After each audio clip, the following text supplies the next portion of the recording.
Welcome to the She Slays the Day podcast with Dr. Lauryn Brunslick. Direct, soulful, comedic, advice for female chiropractors' most stagnating questions. Let's talk business, marriage and relationships, momming, and self-development. Here's your host, Dr. Lauryn Brunslick. All right. Hey, everyone. My name is Lauryn Brunslick, and I am your host of She Slays the Day podcast. If you haven't figured that out by now, you're not a quick one, are you? So we're going to start with our review. The subject of this review is Sense of Empowerment, and it's from Larissa 5S, and it's just 3 words: real, raw, and funny. There's that damn word raw again.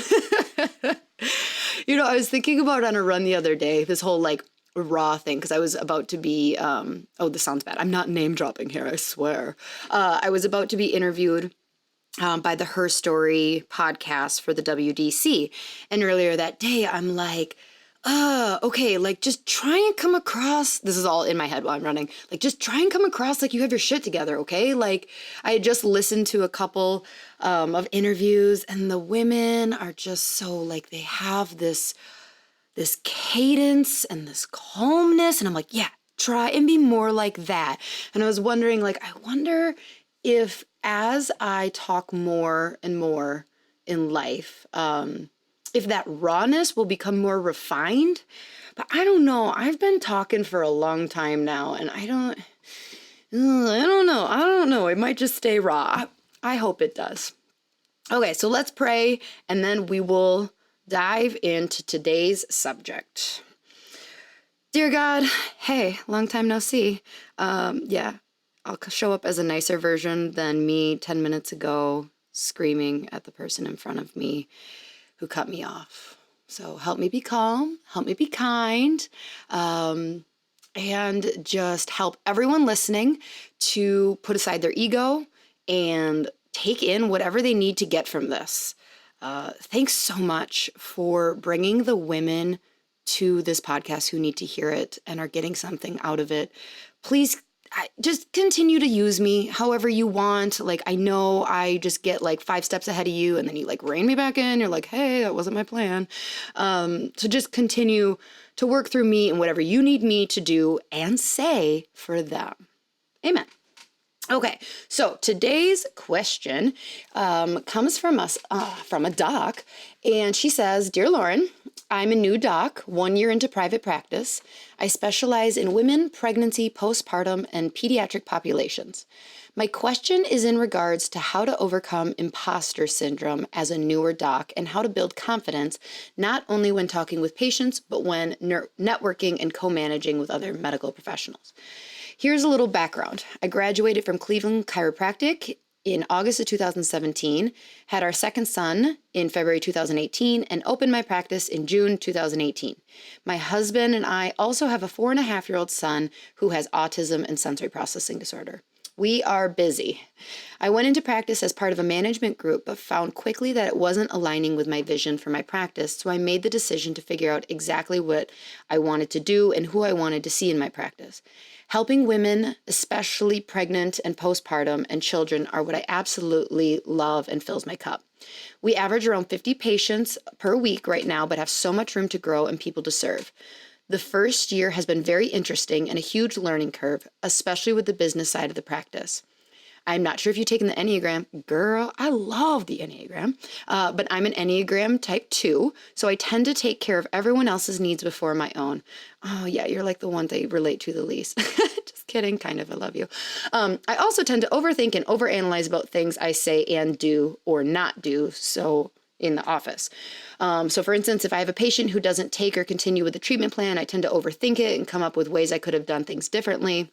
So with imposter syndrome, when situations like this arise, I can get into my head and sometimes say things to myself like, well, you are only a year out of school. You aren't as seasoned as the doc down the street. How much do I really know about this condition, etc.? I try very hard not to allow these thoughts and to chat with a colleague or to get centered in another way to remind myself that I have the skills and knowledge to diagnose and treat even the hardest patients, but it still happens. I do find that it comes across more often with men in my office, especially older men. Yep. And I will think to myself that they are probably not taking me seriously during my examination or report of findings, even if they totally are. Okay. So when I first read this, I was like, I had in my mind what imposter syndrome was, and I was like, no, this isn't imposter syndrome. So I looked it up, and I'll read it, and I don't know, we'll dive in. So imposter syndrome is a psychological pattern in which an individual doubts their accomplishments and has a persistent internalized fear of being exposed as a fraud. And I'm not a psychologist, so I don't know, and I also don't know you. So I don't know if this is actually what's happening, but we're going to kind of dive into both of those main realms, doubting your accomplishments and being exposed as a fraud. So if I wanted to, like, big air quotes, help you and give you some tips on how you could fight this imposter syndrome, I would say things like, you should practice power poses before going into an ROF. Get your degrees, every single certification you've ever had, and get them framed and hang them right behind you during an ROF. So when you're giving an ROF, they have to see all of your certifications. Wear a white coat. Insist that they call you Dr. whatever your last name is. And in fact, have your front desk person only refer to you as that in the clinic. And, I said those in a really weird, tone. Those actually might be some kind of helpful things. But I think they're a short-term fix. I don't think they're actually going to fix, what is this deep-rooted not silver lining, but, what's the thread through all of this that's actually surfacing for you? And plus, I feel like as a 2, I don't think you would do well with a lot of those things. Maybe if you were a 3 or an 8, you could get away with doing power posing and going in and being like, listen, dude, go to hell. But as a 2 and your desire to help everyone, I don't think that would work well. So let's talk about doubting your accomplishments. So are you feeling bad? I want to kind of get this out of the way about your numbers. Because I personally think that your numbers are great for a year in, but it doesn't really matter what I think. Could they be higher? Yes. Could they be lower? Yes. They're, but I want you to honestly, because if that's a big issue, you won't find a solution until you realize that. So if you were seeing 200 a week, do you think, but you were still you still had the same exact family life, the same exact practice, the same exact training, the same exact amount of time in practice, so a year, would you still feel bad? Because if it's coming from this place of I really want higher numbers, that there's nothing wrong with wanting higher numbers, but I'll tell you that that going into interacting with people and in your practice with the idea of numbers will do some weird stuff with your head. You kind of start to get desperate. And then when you're acting from a place of desperation, it will definitely exaggerate those feelings of anxiety every single time you get rejection. So, if you can acknowledge that, simply acknowledging that okay, I'm kind of just desperate, I'm feeling stagnant, that will help you start to kind of lift the veil on over analyzing and overweighing these versions of rejection that you're seeing and not taking them on as a bigger thing than just yeah, that dude didn't meld with my practice. Because your reaction to doubt, so I feel if you're doubting your accomplishments, right? That's a big part of imposter syndrome. What I hear you saying in your head is, what's wrong with me? And what I'd like you to do is try and switch that to, what am I doing wrong? And there's slightly different, but majorly different, because what's wrong with me really takes on and fully internalizes that rejection, where what am I doing wrong? You can view yourself more almost like a scientist in a lab.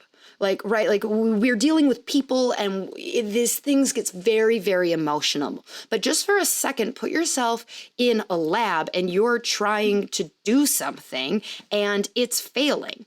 You don't start doubting yourself and being, it's like, you just got to try a different way, try a different way, try a different way. So start to switch that language.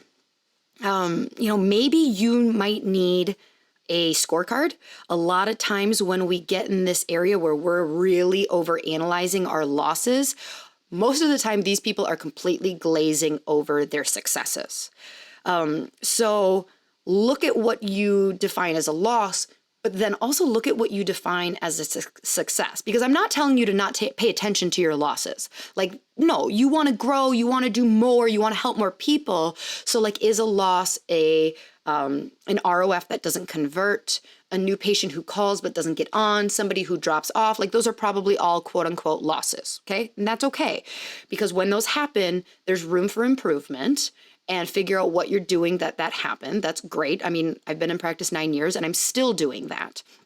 But also figure out what your wins are. So if you have to take a no as an ROF, as a loss, you better start paying attention to all the yeses as well. And you're more than likely heavily weighting the no's. And that is not fair to your little heart in your brain. A lot of times when we're looking at our own accomplishments, we're comparing them to other people's accomplishments. And what you need to realize is that most of us are just a bunch of scared little children frantically trying to figure it out on the fly. We're just better liars than you are, like at least to the general public. I don't know.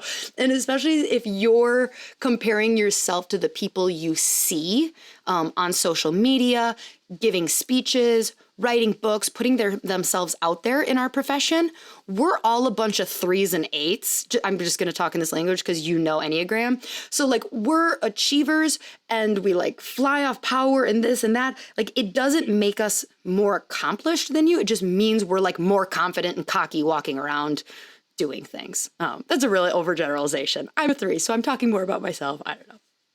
I'm gonna get my first piece of hate mail now. Yes, no.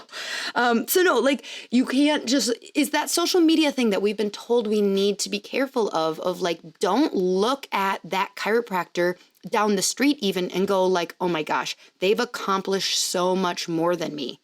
Have they? Have they actually? Like, how many breech babies, positioning of the sacrum and uterus, have they helped for that baby to turn? How many ear infections have, like, you don't know. They might be really good at what they do. And if you had all of that, you wouldn't be proud of that either. You'd be like, well, that's not the kind of accomplishments I'm looking for. So when it comes to comparing, it's just this dangerous road where everyone is always going to seem better. That's just the way we compare. We don't typically go like, oh, I'm so much better than that person. So when you get this doubt, the doubting of the accomplishments, it doesn't mean you have to question like everything. Because I think that we think that people who have all of these accomplishments, it was easy because they figured something out that we didn't. But the reality is the people on the pedestal that you're like, gosh, if I had accomplished as much as they have, I would feel confident. Dude, they totally get rejected in ROS. I mean, if they're still in practice, even if they're not in practice, they didn't get asked to speak at that event that they wanted to. The people that feel so good about themselves, and they should, still get turned down in ROF. So it really comes back to that false sense of like, how much accomplishments is good enough before you can start feeling good about yourself. Really ask where this doubt is coming from. Because again, this will help you figure out how to fix it. So do you need more communication skills? Like, this is a normal thing that a lot of docs need. If you look at the number of books within the business category written on improving communication skills, there's thousands and thousands of books helping people communicate better, because in general, we kind of suck at it. And I don't know Cleveland Chiropractic. their curriculum very well, but I doubt that they took an entire semester to talk about communicating. Just communicating. Like most of us even suck communicating with our friends and our spouses. And then all of a sudden we're supposed to communicate with somebody that we met like 10 minutes ago and in a way that it resonates with them. Like I know my husband's love language is affirmations and I still get to his birthday and I'm like, what can I buy him? And he just wants me to communicate to him in a card and I don't want to do that because I'm bad at it. So like if you feel like, no, Lauryn, I feel like I have the information in my head, I just don't know how to get it to them, then there are books, there are courses, there's so many things you can do, and that's a really normal thing. If you feel like you have it in your head, deep dive into like how to authentically communicate it to those people. If you don't feel like you have the information in your head, you're like, I don't really know what I'm doing on some of these things. Just because I like pediatrics doesn't mean I feel like super confident or know what to do about a tongue tie or this or that. Then, girl, you're only a year in. Like Dr. Rosemary's conversation and I don't know what episode it was, a couple ago. She was talking about how I think so many chiropractors think that everything they need to know they should have learned in chiropractic school. And I kind of had that false thought too of like, blame the school. Why didn't they teach? And it's like, no. You got to keep going. You got to keep learning. So don't just hide behind like, shoot, I think everybody else knows how to do cranial work. And I'm just going to like poke around. Like, go to a seminar, watch a YouTube video from an accredited person, not just like some rando. Like just study up on it. Drop that ego that may be holding you back, saying like, you have to keep learning. Ew, didn't you graduate? Like, no, we're all still learning. So like ditch that guy and just dive into like, what are the areas that you're interested in that you don't feel like you know very much on? Hey y'all. Okay, so many of you have probably listened to episode 10. It's my most embarrassing one for sure. It's me bearing my soul on all my brokenness and body image issues. And it's basically me coaching with Megan Sanvey, who is my personal fitness coach. So she is an amazing health coach that I've been using for months now to not just reshape my body. She is helping with that and workouts, but really more of our work is coming in reshaping the way I think and interact with food, workouts, and my own body and the mirror. So, let's be honest, that's kind of the hardest part of it, that mental part. So she's been a godsend to me, and I want to share her with all of you. So all listeners of She Slays the Day podcast can get 20% off their first month with Megan. She's going to create customized nutrition plans tailored to your life that don't put anything off limits, because that's not realistic for the rest of your life. She's going to do customized monthly workouts depending on what you're wanting to accomplish. For me, my goals are always based around getting a Beyonce booty, so my workouts have a lot of butt stuff in it. And she's going to do accountability check-ins, mindset hacks to help you overcome difficult situations, but also overcome the negativity that we've placed around food. She's been available to me 24/7. I have not messaged her at 1 a.m, so I don't know. But so when I'm having a meltdown about the picture I looked bad in or that 5th piece of pizza that I had, and I'm starting to enter my old patterns of self-loathing and shame, she's been there for me. So all listeners to this podcast get 20% off their first month with Megan just by mentioning She Slays the Day in your first free intro call. So check out sheslayspodcast.com/fierce for more information on Megan, her program, and how to connect with her.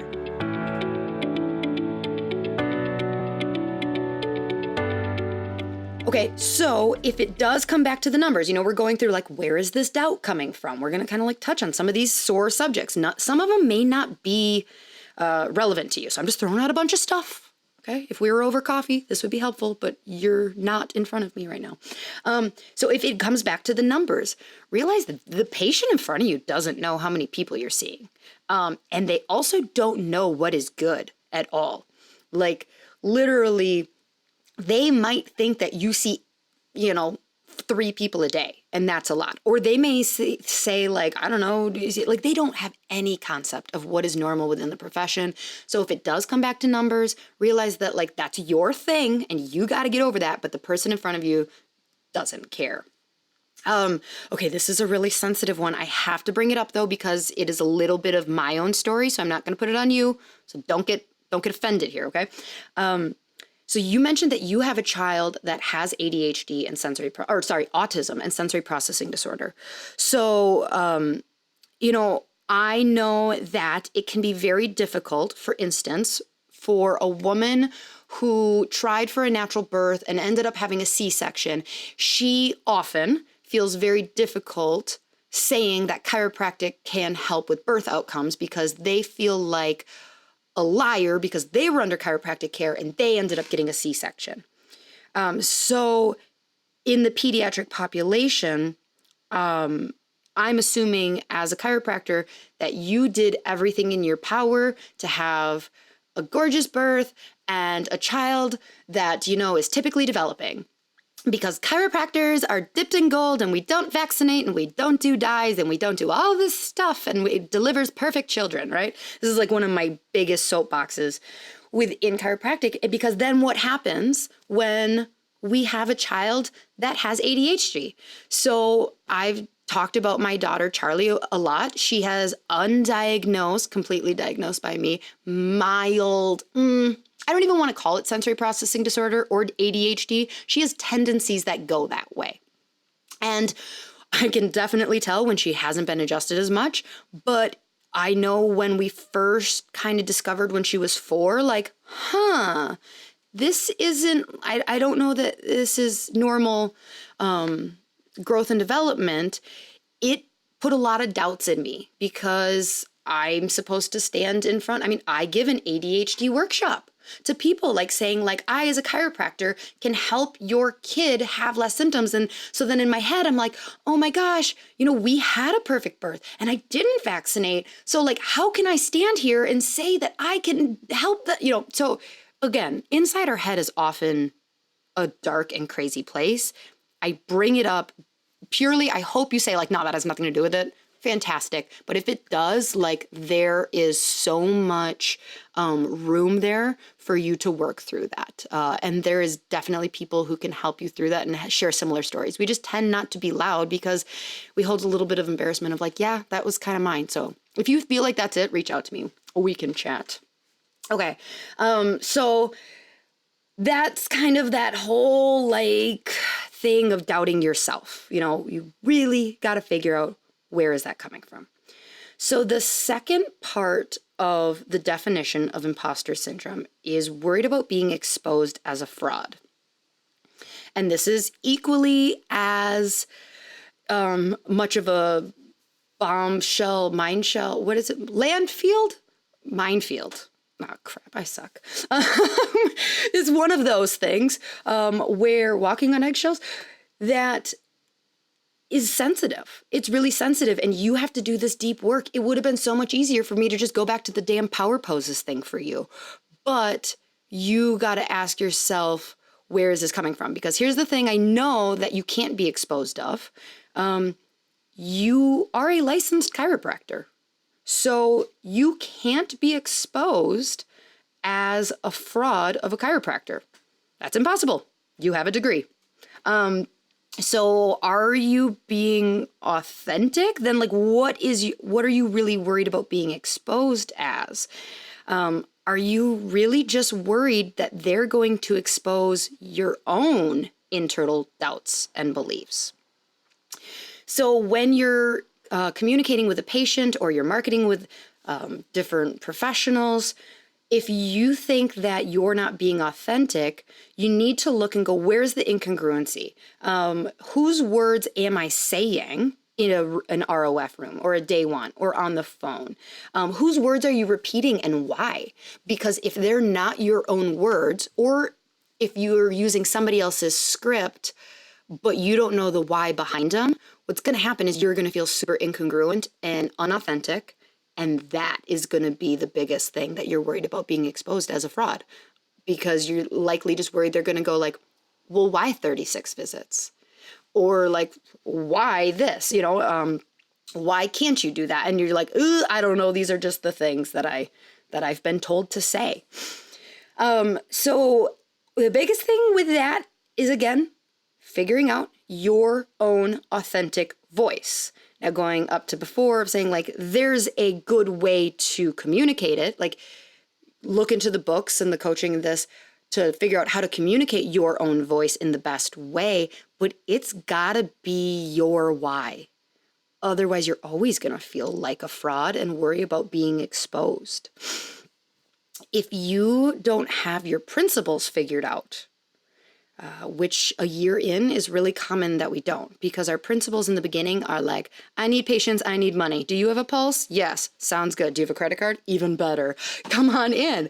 And that then, again, creates all these incongruencies, and you're trying to be a chameleon, and again, you're being worried about being exposed as a fraud and not authentic. So I have to tell you, you don't want everyone who calls or walks into your office, even if you want to grow.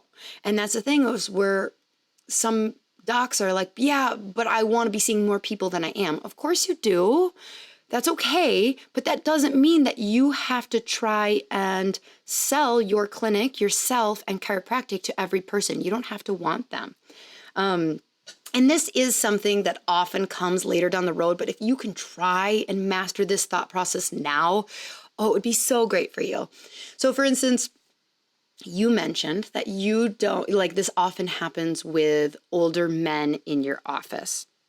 And I don't know if you've listened to any of my previous podcasts, but I tend to pick on older men because they're not my favorite population either. Some of them are great, but some are just, if there's issues, that's where it tends to arise with, right? So sometimes I try and just kind of get rid of them on day one, politely, like, listen, I know they're not going to be happy. I know their expectations aren't going to be happy. I can't pretend to be something for them. I'm only going to show up authentically. They're not going to be happy. Blah, we're going to have a problem. So I try and like gently like pass them along. So sometimes they make it to day 2 and I'm like going into the ROF like, how am I going to get David to... He won't leave. Like, how am I going to do this? Like, how am I going to come across authentically? So this is a fun, like back to that scientist experiment situation where I go in going like, I don't really care if he converts because again, ultimately not because I don't care about David, but because I don't think David will be happy in our clinic. Like, I think he's looking for something different. I think what our philosophies do not align. So I kind of go into that ROF like, let's try and see how this works. Like, instead of doubling down in like trying to sell David and like showing up for him however he needs me to, I do the opposite of like, if you're wondering, if you heard an ROF technique that you haven't wanted to try on your like ideal pregnant patient because you're not sure if it's going to work, if you heard a close for financials that you're like, ooh, that sounds really ballsy, but I don't think I could actually say that out loud. Here's your chance.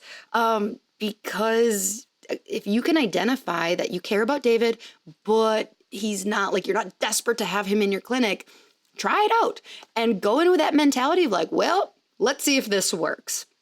Take it or leave it. Because you know what your principles are. You know who is going to align with your vision and principles in the clinic. And there are just some people, not everyone is going to align with your principles. If you have principles, values, and a mission and vision of your clinic that somehow catches every single person in the population, you did it wrong.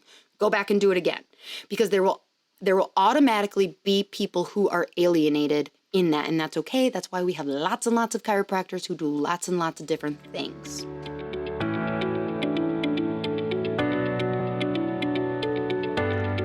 Hey ladies, so I have a super awesome lady chiro to share with you who's artistic and awesome and innovative and filling my clinics with gorgeous watercolor paintings. So Sandy Arthur is the artist behind some absolutely stunning watercolors of the musculoskeletal system and of course our favorite, the vertebrae and spine. She also just came out with really cute they're so pretty stickers, and I can't wait to stick them all over my water bottle and my computer and anything else I can stick a sticker on. So follow at Sandy Spines on Instagram or find her Etsy store. We have a super exclusive discount code for you though. So if you enter She Slays in all caps when checking out in her Etsy store to save 10% off your order, you guys, and you'll get a free sticker. And seriously, they're adorable. So for more information on Sandy, how to follow her, get in contact with her, her artwork, or how to use the promo code, go to sheslayspodcast.com/Sandy, or just enter She Slays, all caps, as your promo code when checking out on her Etsy store.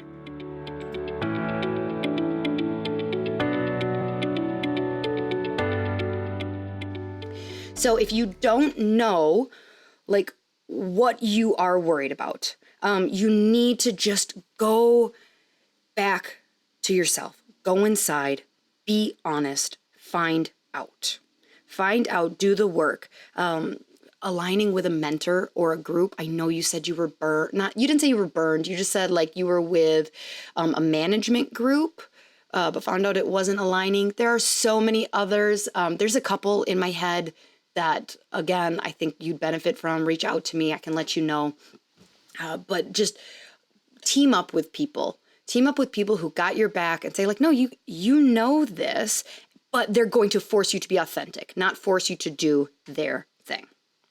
Now, lastly, under this exposed as a fraud, there are some times that I just don't know. I can tell you, I had a conversation with a dentist as a new patient, and he was having like tingly stuff in his hand. And I kind of went into explaining what I thought was going on using like nerves and muscles, assuming like, he's a dentist, he's a doctor, like he knows all this. And he was just super honest and was like, oh yeah, I don't know that. And I was like, oh, how cool that we didn't need to you didn't need to show up with this ego of like, I know everything because I have doctor in front of my name. We're chiropractors, and I guarantee you there are a lot of things you learned in school, like, right? We've all seen the charts. Like, we learn as much as medical doctors. Fantastic. If you don't use it, I also did 15 blood draws. I would give my husband just as good of a chance at drawing blood out of somebody as I would. Just because, like, I don't know, I haven't retained that. But here's what's nice about having doctor in front of your name. You are likely very good at learning and interpreting information from the internet and books really well and fast to, kind of get brought up to speed on it. So this is why I like in our clinic, we don't adjust on day one, 99% of the time.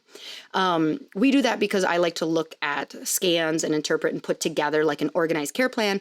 But if you have a new patient, say they're pregnant and they're like, they say like they have Wilson's syndrome, and you're like, Wilson's syndrome. Don't be afraid to say, I'm not familiar with Wilson's syndrome. What is that? If you really can't find yourself to do that, which I encourage you to, be honest, then between when they leave, then go study up on it. By the time they come back, you better know what that is because you've looked at research, how you can help, reached out to your mentors. But like, it kind of goes back to that thing of if there's any ego still saying that you should just automatically know everything, ditch that dude. And ultimately, bad shit is just going to happen even when you address this. That can take you right back to feel like doubting yourself. Kind of recently, I had, so I feel really good about my ROFs, my conversion rate and things like that. And so I got sent in at my clinic on a harder case like I normally do. And a lot of times the harder cases are the men, just the personalities tend to go better or worse, or I don't know. Anyway, so this one was actually a mom with a son with ADHD. And I was really surprised I was being sent in because one of my docs actually sees that mom and has a good relationship. But then asking, she's like, well, I'm really close with her and I don't feel like I can deliver an objective care plan. So, and I'm like, oh, this makes sense. I'll have my associates do ROFs for like close friends and family because I have a really hard time being like, yeah, I think your 3-year-old who, is beautiful and perfect might need a 3-month care plan. Like, it's just hard. I'm like, I'm sorry. Please don't hate me. Still be my best friend. So anyway, so I go in, I do my thing. I do not even get to my recommendations. Okay. So like I'm going over this kid's scans like I always do. I don't get to how much care I need at all. She cuts me off and says like, we can't do that. We'll do once a week. And I'm like completely thrown like, wait a minute. What? Like usually people wait until the end to reject you. But she didn't even, and I'm like, what happened? Oh, okay. And so we kind of pivot. We handle that situation. Kid gets adjusted. And about an hour later, our clinic gets an email from the mom saying that that experience was absolutely horrible. She felt like I was selling her a BMW. She felt like I used her kid's case history against him. And that like, here's the thing that really pissed me off. She's like, I'm a therapist and I read people really well. And I can tell that that was not a like patient focused situation. I lost my shit, you guys, because anybody in my clinic, first of all, I shouldn't have to defend myself, but to you guys, but like if anybody's about to like bare their soul for a patient and be like, you know what, it's all free, it's me, the owner. I care about the money the least in that room. My employees, they're the ones who are bonused off conversion and things like that. So like, if I lose a sale, it doesn't affect my paycheck at all like this. So she did read me wrong and it shook me and I was like driving home and I'm like, why are you letting this get to you? So I had to go like, okay, do I think that she's right? And I had to go like, I had to do an honest reflection. Was I going for the sale? Did I use the kids? And I honestly came with like, no, she wasn't right. And, somebody who throws in their profession, like I'm a therapist, I can read people. I had to be like, whoa, wait, does she know more about me than I do? And I was like, no, she doesn't. So I had to take some steps back, observe the thoughts of anger, and like the anxiety and like just the obsession, like replaying what she said and like replaying what I said in the room. So like kind of what you're talking about, what you do. And I had to detach myself from them because she was wrong. And I observed myself freaking out, but didn't judge myself and just thought like, okay, isn't that interesting that she was able to rock you that way? And then I did the work on myself because if I stayed in the lane of like, she said I said this and how could I have said it different? And like, that actually doesn't move the needle as far forward as you think. If she was right, then it would. Like, ooh, I should have said this differently. But if after a rejection scenario, you're going like, no, actually, like that they were wrong. That was the right care plan for them. I stand by that. Then just observe it. Don't allow that to fully infiltrate you and judge and like, don't throw everything, the baby out with the bathwater. Oh my God, I said a colloquialism correctly. Because ultimately people are people.